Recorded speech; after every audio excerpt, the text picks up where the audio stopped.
Welcome back. Habari gani? Kujichagulia is the response today. And today we're going to take a little bit of a journey into the self in contrast with yesterday's spread where we were looking at our relationship with others in the concept of unity. So welcome back. My name is Sadhana. I am an intuitive reader and healer. And I'm here this week every day. We're doing a spread and reflecting on the 7 concepts of Kwanzaa. And welcome to Mary Beth. Whether you are hopping in tonight for the first time, watching replays, you are invited to play along, pick up a tarot deck, shuffle your cards, and join in the spread. So each night I will be offering a different tarot spread. These spreads were created by a beautiful soul in Australia known as Veronica Rose, who I do not believe has a tarot channel any longer. She may have a different channel, but I can't link you to that. I just want to honor the fact that she created these spreads. Yes, and Mary Beth, I just wanted you to know that I added a few people as moderators. This is something that I've been wanting to do for a while, um, just to help with things that are going on sometimes in live streams. And if you have been assigned as a moderator, you simply, if you are on a computer, if you're on your phone, it's harder. You go to the comment, and there's 3 little dots, and there is an opportunity to block somebody or put them in timeout, and you have the power. So you don't have to do anything. There's often many moderators in my chats, but I wanted to add you. Okay. So as I was saying, the response tonight is Kujichagulia, and we're going to be looking at the self. I did some reflections on my spread last night, and as the cards are drawn tonight, I will comment on those correspondences. And one of the things that I encourage you to do as we reflect on these 7 spreads is to make notes of themes, common cards, other things that are arising. And I really feel that the spread tonight is it's an amazing spread, actually connecting us with the present astrological energy. Also, tarotically speaking, stepping into 2023, we are moving into a 7-year. And this notion of getting really clear about the shifts that you are creating for yourself and how you are moving forward and standing in your sovereignty, committed to your work, feels very deeply committed, connected as well to these concepts of Kwanzaa. I am going to use the lovely Om Tarot tonight again. The previous 2 years and all of the previous videos are linked in the description box below in a playlist called Kwanzaa. So you'll find 7 videos from 2020, 7 from 2021, and I will add them as we go through this year. For those of you that aren't familiar with this deck was created by Darshani Suku. It's called the Lovely Om Tarot. I have trimmed my copy, so it shuffles rather clunkily. Is that a word? Clunkily. Okay, so let's just talk about the spread for tonight. And I have created prompts as I did last night.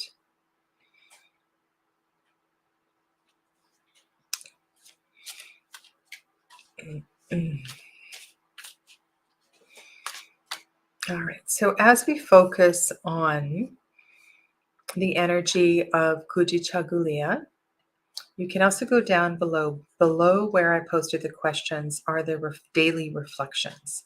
And the daily reflection today is self-determination, to define and name ourselves, as well as to create and speak for ourselves. How do you define yourself? And so this is really interesting, I think, in contrast with what we were discussing last night. So last night we were discussing the concept of union and unity and bringing self together, bringing others together. And tonight we're looking at the individual. Now, quite naturally, this first prompt had the word history there. And I really kind of like the spin on using the word her story. But of course, if you identify as masculine, please change that word to history. And if her story seems a bit uncomfortable, and you prefer to think of history as either a DNA type connection or a karmic connection or an ancestral connection, whatever your scope, your range of perception on history is, invite all of that into this particular question. Now, for me, as a yogi and having studied under many wonderful masters, it's without a doubt that I believe I'm looking carefully at my candles. Last year in this video, I had a fire on my altar. Okay. I firmly believe that we carry patterns from lifetime to lifetime, and that we do reincarnate, and that these patterns that we carry from lifetime to lifetime may manifest as different stories, but their energy, their lesson is going to appear again and again until we figure it out. So that word that is in the single quotation marks could also be replaced with samskaras, karmas. I'm kind of laughing here because anyway, excuse me while I just go and blow out a candle. Because I don't want a repeat of Kujichagulia last year.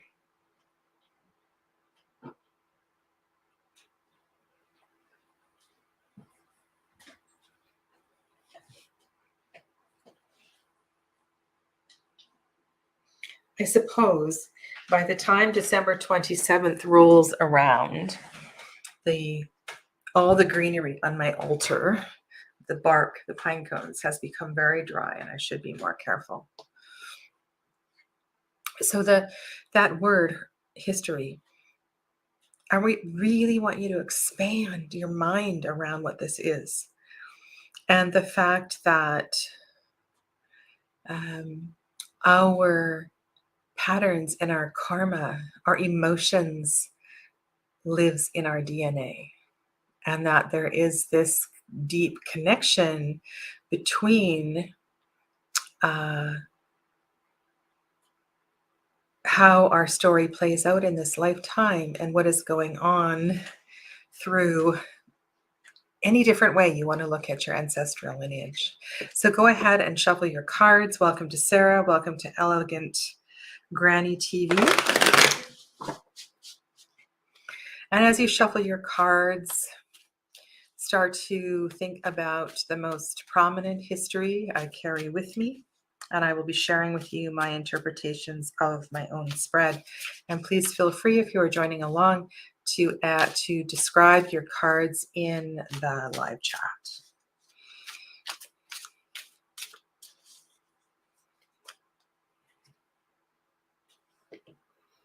And I'm going to place all 7 cards down just for sake of time.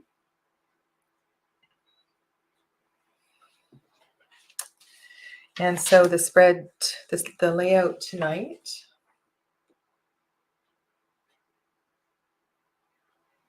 Let's just get this.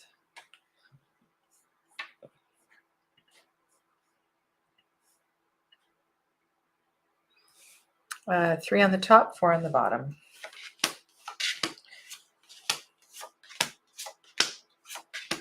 Okay.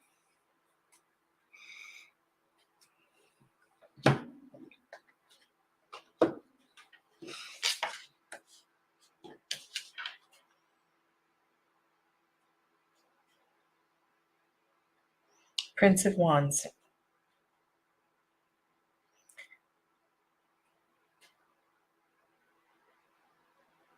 Wow, this feels like a great myth. This feels like the story of Prometheus. It feels very deep, powerful, guiding. There are, I think, through every culture, stories, myths about fire and transformation. And here we see the Prince of Wands on it looks like a phoenix. The Prince of Wands is below the phoenix. There's also what is that? What is that energy of the blue? I'm not sure what that is. Let me go to Darshani's description just so I can pick up on that.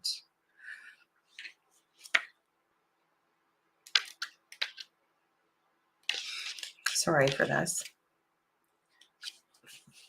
I've never drawn this card before.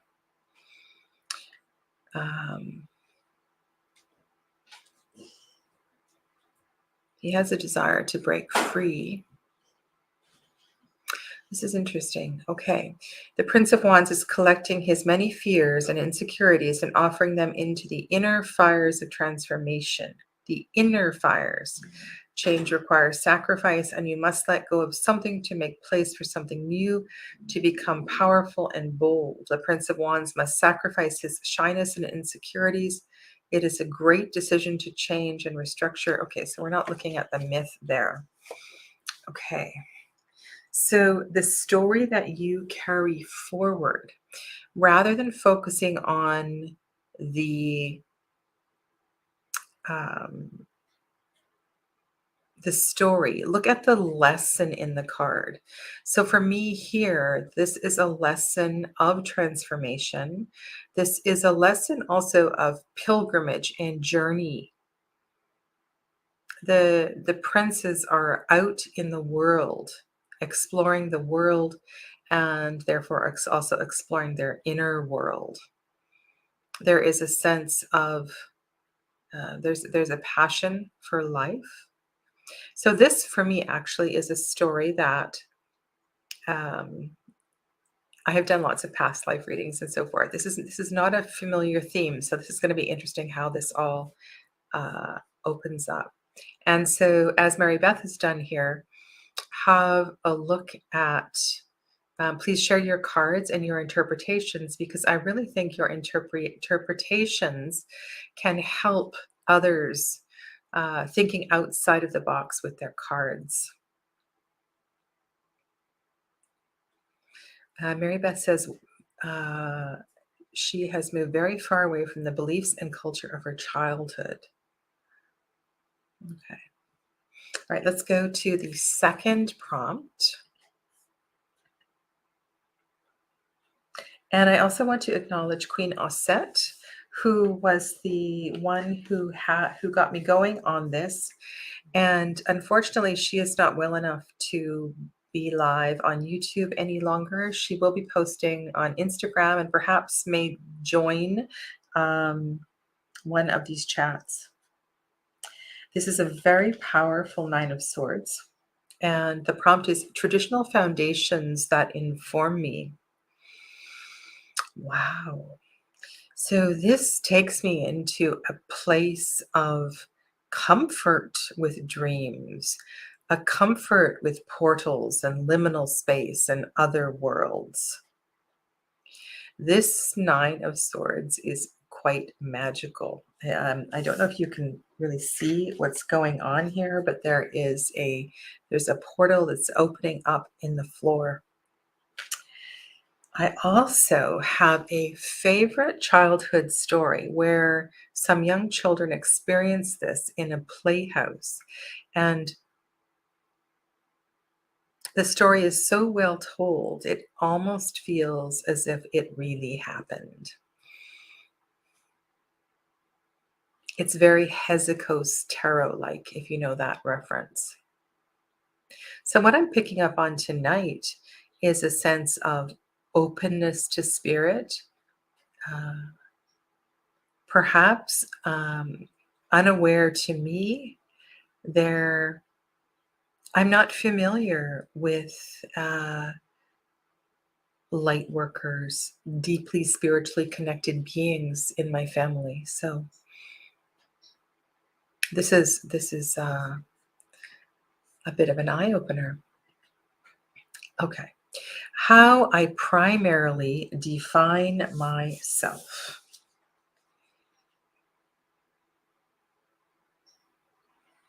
Well, this is Shiva.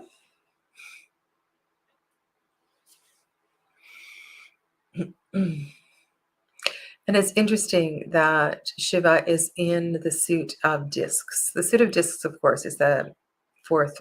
Well, not in this. Okay, let's talk a little bit about this deck. So in this deck, the suits are unfolded root. So earth, water, fire, air, which makes sense because Darshani brings in chakra associations throughout this deck.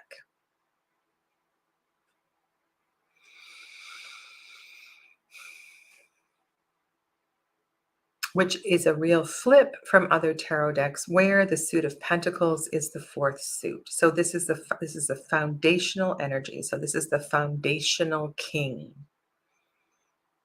I define myself.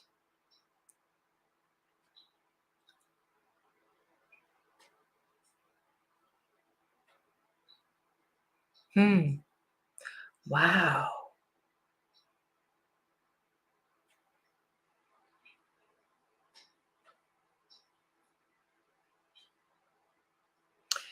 I'm interested, Mary Beth, in your response. I had that card last night. Very challenging card to interpret. I'm referring to the Five of Wands. And this comment here.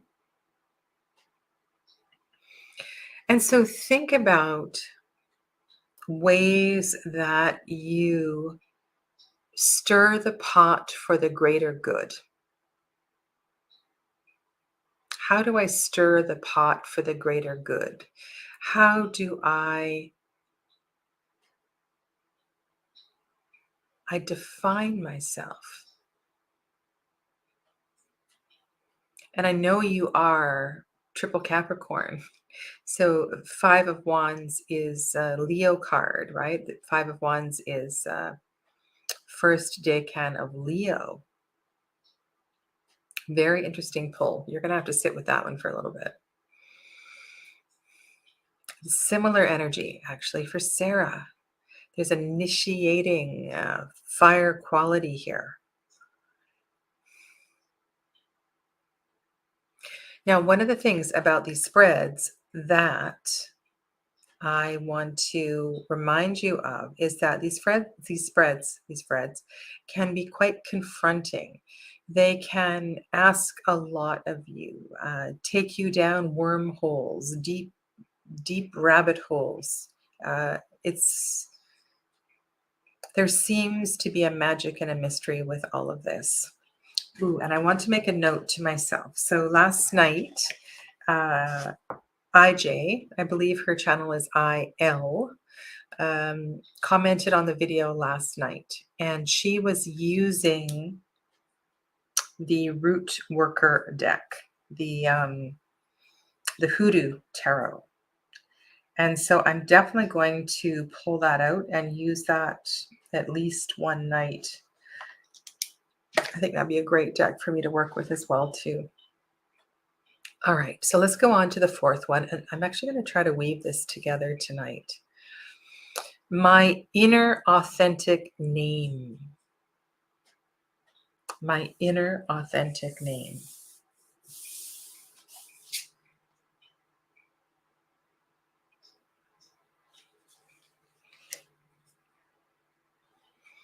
Now, this is the Hermit card.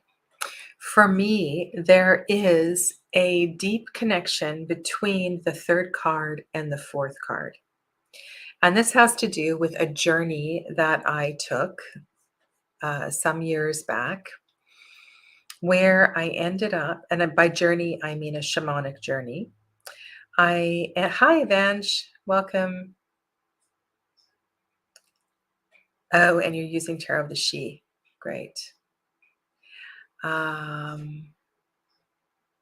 Where I journeyed to the Himalayas and I met Shiva. And when I look at the third and the fourth card, and of course, these sorts of themes are going to evolve. They're going to come out in a deck like this. But there is something about this. But I also, as soon as I turned that card over, the word I heard was seeker. Seeker. Okay. Mary Beth, I'm laughing with you here.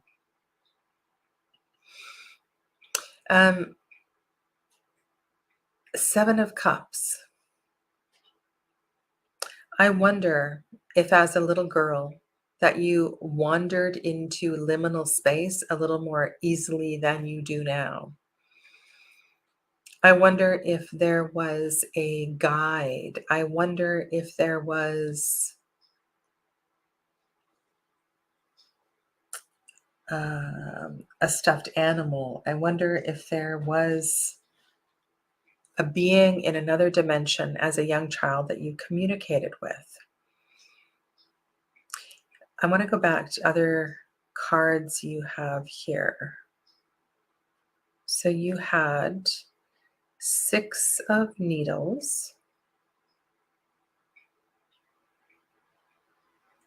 Judgment.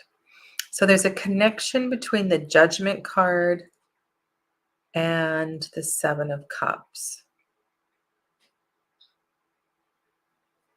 Ooh, that is funny, Clevis. You have it having the same there. Okay. Absolutely true. Liminal space as younger. There was someone that my mother said I spoke to all the time. I don't remember him, but he was Native American. So I'm wondering if that 7 of Cups is a reminder of how deep your spirituality goes. Ooh, lots of aces, Sarah. Sarah is the seed. Sarah is the seed. Okay, and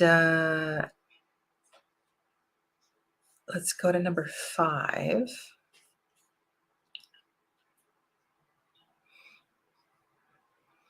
Now, this is an important aspect. Oh, let's go back to Vanja's comment. I just want to go back to this one. So we're in working with the Tarot of the She, her inner authentic name is Wheel of Fortune.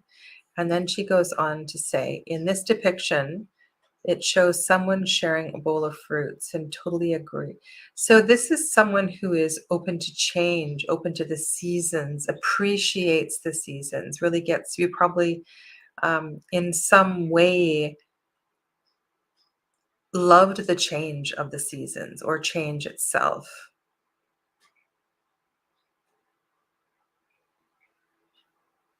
I love your sense of humor, Mary Beth.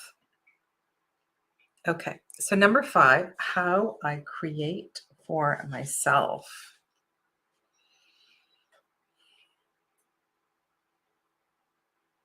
Wow, okay. I have, these are very masculine cards tonight. These are very strong, strong energies.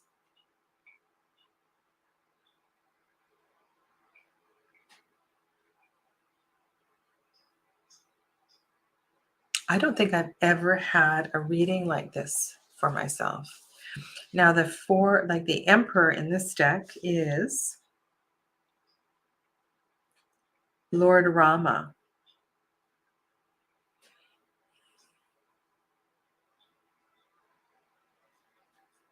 It is like the sun that brings forth its light and chases away the dark dream of the world. It brings about order, clarity, vision, and structure.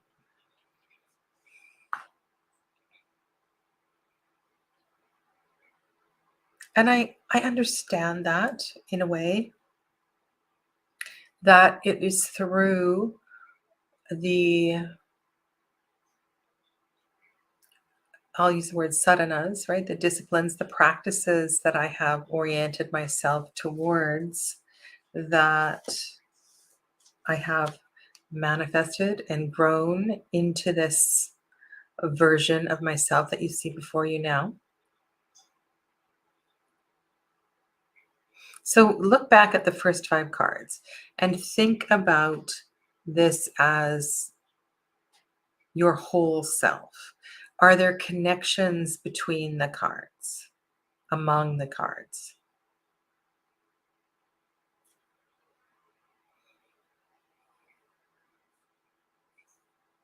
For me, this is me, the little girl. It wasn't looking into the floor. It was kaleidoscopes that appeared, floating in the middle of the air. Okay, so my next card is 6 of Cups. We have Krishna and Radha.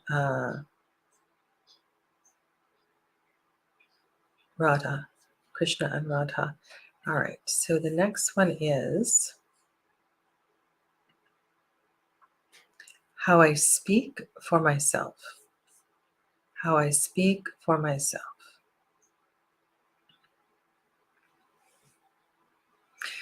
Can I offer something here?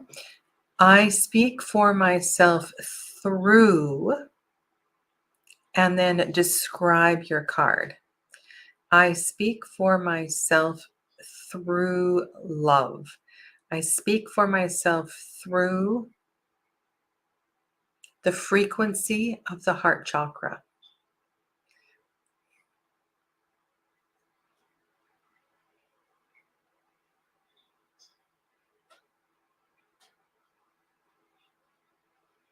And it's interesting, Mary Beth, you have 2 major transformation cards. So one of the things you can do is look at the reading outside of the intended positions.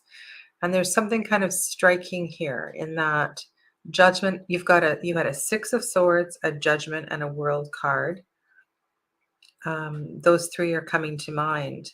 So this feels like a part of this version of yourself is in a place of change.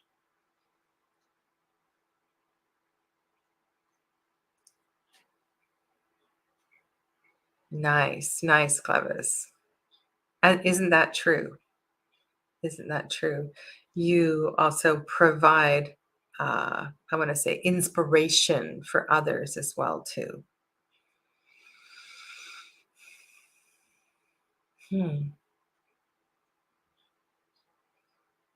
Okay.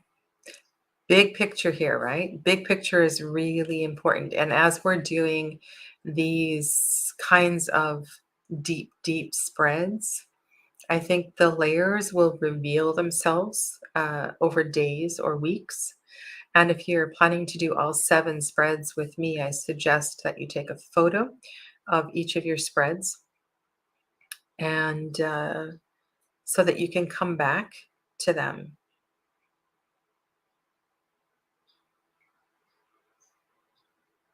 Because I'm personally quite taken aback from this energy that's presenting here. It's a very strong energy, very strong, active energy, which is a version of my former self, not so much now. How I speak for myself, 3 of Swords. Sarah, that is fascinating considering the card that came up in your reading earlier today.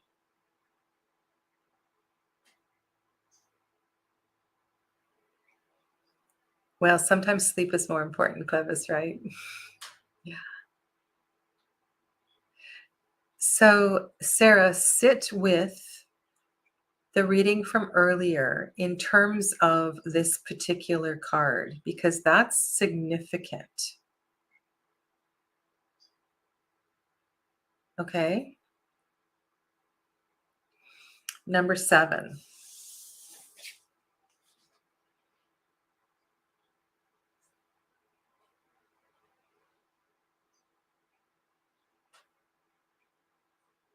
Wow. Wow, wow, wow. So this in this deck, it's the eighth major. All right, I'm kind of intrigued here that I have 2 majors on the bottom. Actually 3. Oh, this is going to be a good one to journal with. All right, so mine is justice. I'm looking at what's really drawing my attention here is the inverted pentagram. So in the inverted pentagram, we see the material world pressing down on spirit. We see in the center of that the um, upright pentagram. What I'm picking up here is this real, rather than seeing scales, we're looking at the 5 elements in opposite relationship and the importance of balancing all aspects of all of this. And then around that, we see all of the chakra colors.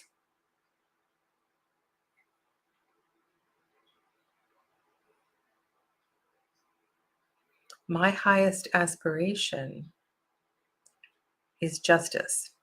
My highest aspiration is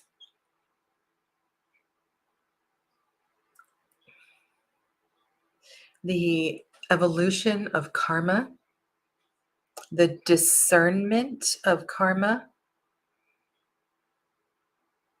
the practice of stepping back and learning to find the big picture always. I think my highest aspiration is to become articulate enough to share these teachings and lessons with you in a way that really hits. Sometimes these expressions are very difficult to share. And so if you have a challenging card in a position, you want to look to its gifts. So Sarah's got the 9 of swords in the final position. So let's use this as an example. Think of the 9s. So the 9s are the fulfillment of the suit. This is the fulfillment of the mind, the fulfillment of thought. And so if you step away from, if you're looking at a Rider-Waite-Smith clone, and you just contemplate the fulfillment of thought, the fulfillment, there's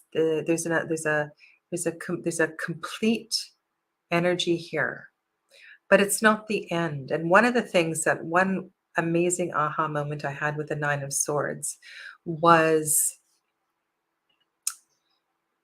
using this card as the breakthrough in meditation.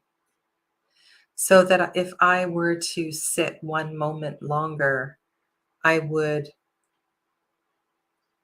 be able to sustain my experience in liminal space.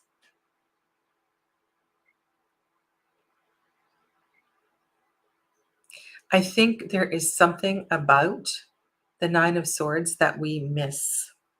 And I think Darshani has something in this card that, so rather than looking at this as a nightmare card, looking at this card as a potential, as a pathway into spirit.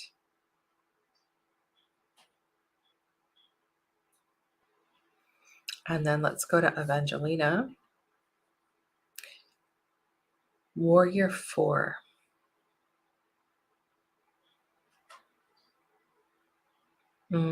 Beautiful.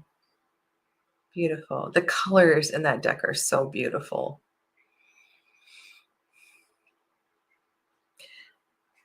So I have another suggestion. If you arranged the cards as I arranged them, so if you look at the cards in the arrangement of 4 on the bottom and 3 on the top, you could also look at this energy of 7. So 4 being the foundation, and then 3 being the 3, right? The Empress energy. So 4 is the Emperor energy, 3 is the Empress energy. And some of you have done this kind of spread with me where we did a tetractys spread, building 4, 3, 2, 1. So you can look at this as the energy of 7. 3 plus 4 equals 7.